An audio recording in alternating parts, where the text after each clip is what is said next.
Julia didn't ease into the announcement. She didn't tease it, hint at it, or drop a vague Instagram story.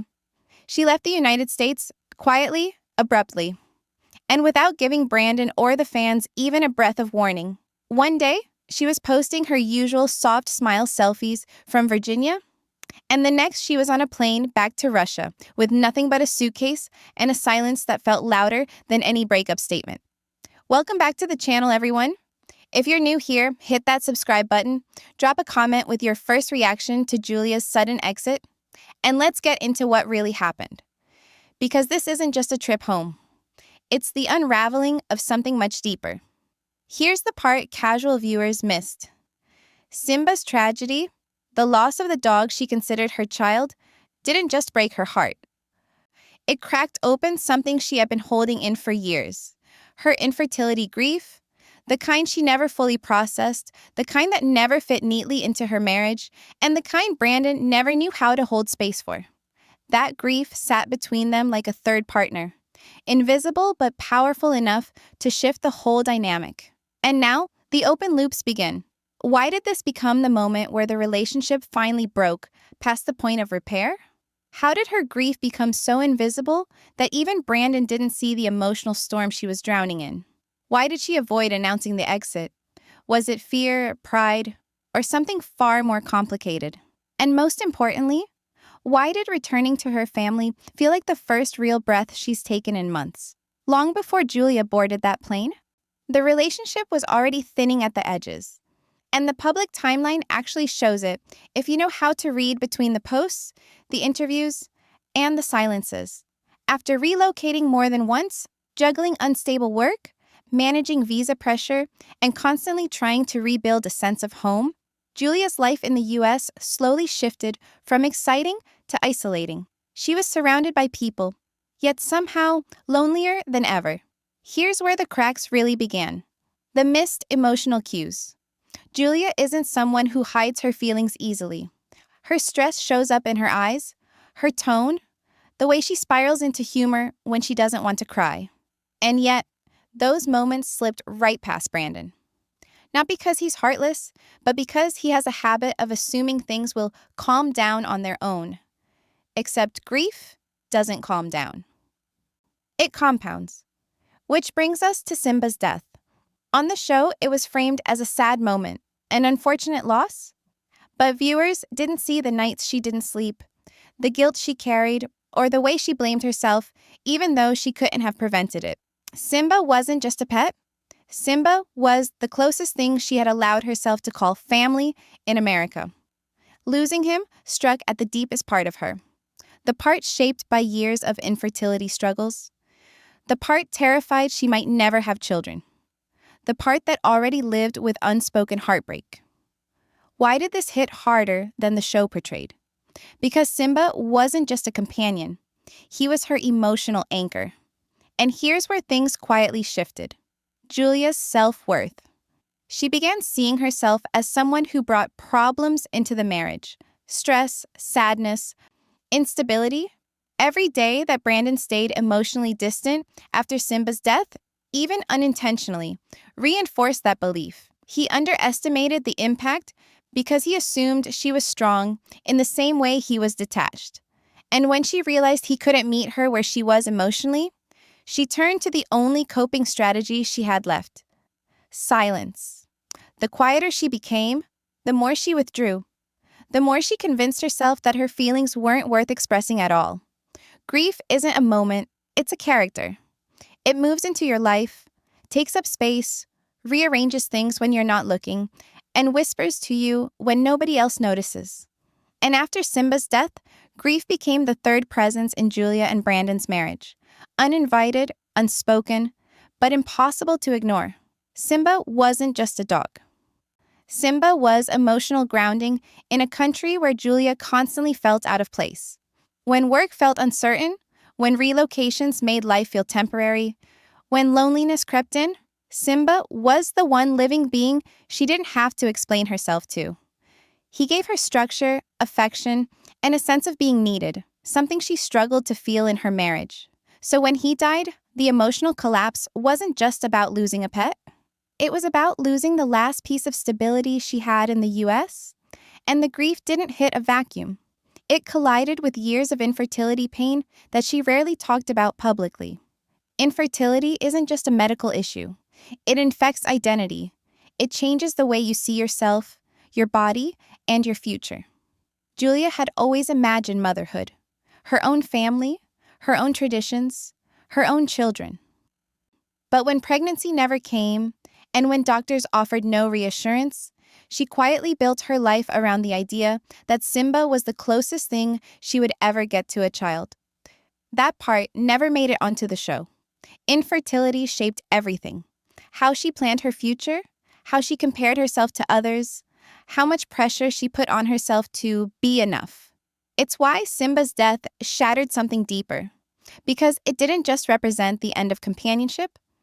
It felt like the final confirmation that life in the US was taking more from her than it was giving, which leads to the open loops that hurt the most. Why did nobody step in when they saw her withdrawing? People noticed her quieter posts, her forced smiles, the tired eyes. But in a relationship where she was used to powering through, others assumed she was just stressed, not unraveling. Was the marriage already slipping before Simba's tragedy? Absolutely. Her grief didn't start the decline. It exposed how fragile things already were. How does hidden grief turn into resentment? When one partner is drowning and the other thinks they're just waving, resentment grows quietly, steadily, invisibly. And the most important question of all, did Julia start seeing the US as a place of loss instead of opportunity? It's hard to ignore how every major heartbreak she experienced, infertility struggles, cultural displacement, career setbacks, Simba's death, happened here. The slow burn ends here, because the truth spikes sharply. This wasn't just grief. This was the moment she started planning her exit long before anyone knew a ticket home was already in her mind. Brandon has a calm style. Too calm, some might say. Calm in the middle of grief? Calm when tension bubbles? Calm when the world outside screams chaos? On paper, being level-headed sounds ideal. But in practice, it can feel like emotional invisibility to a partner whose life is quietly crumbling. Julia's world was full of explosions, inside and out, while Brandon was the human equivalent of background music. Pleasant, predictable, and easy to ignore if you weren't paying attention. He avoided conflict, which is understandable. Nobody enjoys arguments that spiral into guilt trips, tears, or awkward silences. But avoidance can backfire. When Julia was spiraling from Simba's loss and infertility pain, his calm became a wall rather than a shield. A partner who doesn't meet you halfway emotionally can make loneliness feel permanent. And when distance accumulates, you don't notice it day by day. You only notice it when you've hit the breaking point. Brandon's work stress didn't help. The show demanded attention. Filming schedules disrupted routines, and deadlines meant he was physically present but mentally elsewhere. Julia noticed it, and it wasn't just the big moments. Missed texts, small gestures skipped, the subtle ways he failed to check in during moments that mattered. Behaviorally, he was reliable but emotionally scarce. And over time, emotional scarcity is louder than shouting. Open loops start to emerge here. Did Brandon think the marriage was fixable? Probably, but his method was to wait it out rather than actively engage. Waiting works in theory, but grief and grief-adjacent feelings aren't patient. Why did Julia stop reaching for him? Because reaching for someone who doesn't respond repeatedly is exhausting. Eventually, she learned to keep her emotional inventory to herself. And let's be honest, there's a pinch of dark humor here. How do you grieve a lost pet, face infertility, and navigate a reality show, only to have your husband calmly sip coffee while you spiral? It's almost sitcom-level absurdity. But in real life, this behavior compounds isolation. Did show pressure worsen things? Absolutely. Cameras don't heal distance. They spotlight it, magnifying miscommunication while rewarding performative reactions over subtle emotional labor. By the midpoint, the marriage had gone quiet. Distance replaced intimacy almost imperceptibly. a slow creep that is easy to overlook until you wake up and realize that the person next to you is no longer the person you reach for first. It's quiet, it's cumulative, and it's exactly how relationships unravel without anyone noticing until it's too late. The silence in their marriage wasn't peaceful. It was a ticking clock, counting down to the moment Julia realized leaving was the only way to be heard. The final days before Julia left the US were a storm you could almost see in slow motion. Every post, every story, every fleeting smile she shared on social media felt like a mask stretched over exhaustion. There's a pattern in human behavior when grief piles on. People start to shut down, not dramatically, but quietly. And Julia's shutdown was the kind that happens before the breaking point becomes unavoidable. She didn't announce her exit for a reason.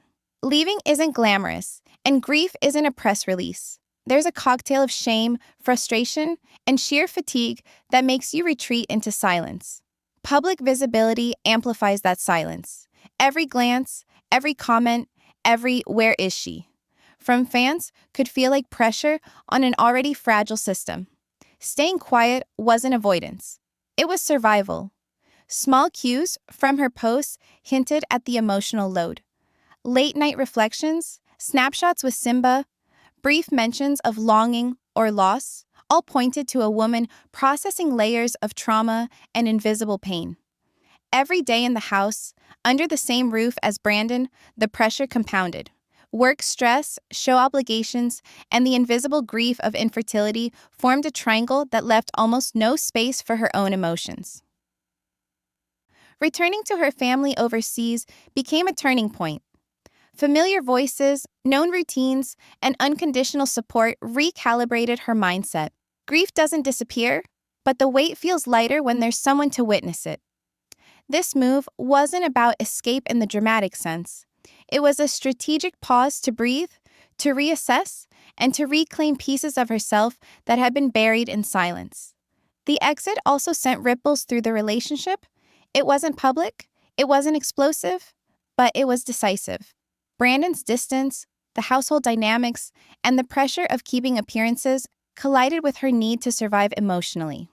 The questions remain: whether she will return, whether the marriage can endure, and how this quiet departure will be interpreted in the long run. In those final hours before she left, every step Julia took was a negotiation between heartbreak and self-preservation. And what she discovered at home would change everything. Once Julia's plane touched down overseas, the internet went into overdrive. Social media's silence is louder than any announcement. Every gap between posts, every unliked photo, every removed story became a puzzle piece for fans and speculators to assemble. People wanted drama, but what they got was the human instinct to protect oneself. Silence isn't a cliffhanger. Sometimes it's the healthiest boundary you can set. Fans debated endlessly. Was the marriage over? Was this temporary? Could Brandon bridge the emotional gap now? The truth is, human behavior doesn't always follow fan theories. Julia's priority wasn't ratings or gossip. It was survival.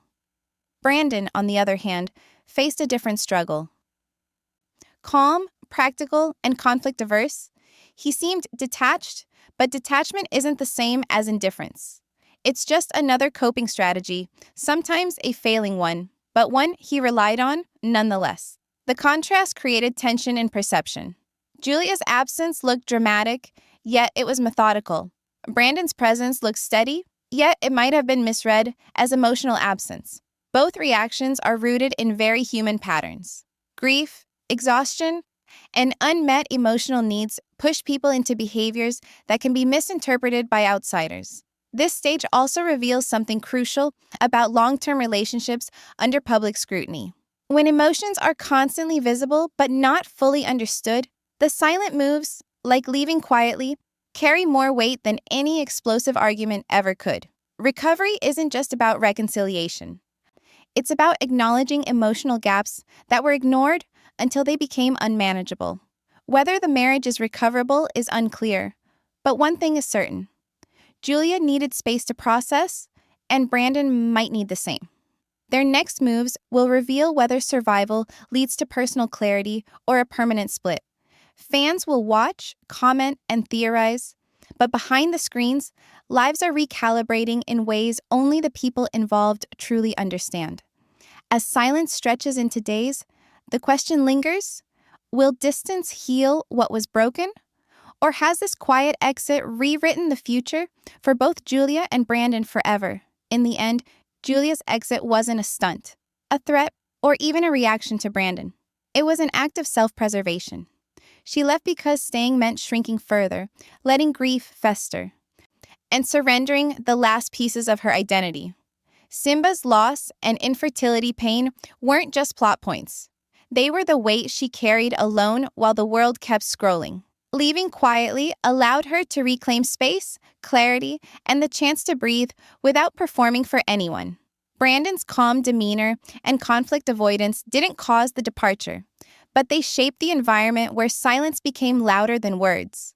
Both of them are human, both imperfect, and both navigating the aftermath of unspoken needs and mismatched coping strategies. Fans may debate blame, but the truth is more nuanced. Julia's decision highlights what happens when grief is invisible and emotional gaps are ignored for too long. As she settles back with family, processing layers of loss and reflection, the question isn't whether she'll return. It's whether the relationship can survive the space she needed to reclaim herself. For Brandon, it's a test of awareness, adaptability, and whether distance teaches lessons that presence never could. What happens when one partner leaves not out of anger, but to save themselves? Will distance heal the marriage, or has Julia's quiet exit changed everything forever? Stay tuned, because the next story digs into the aftermath of this shock and how Brandon reacts when the cameras turn back on.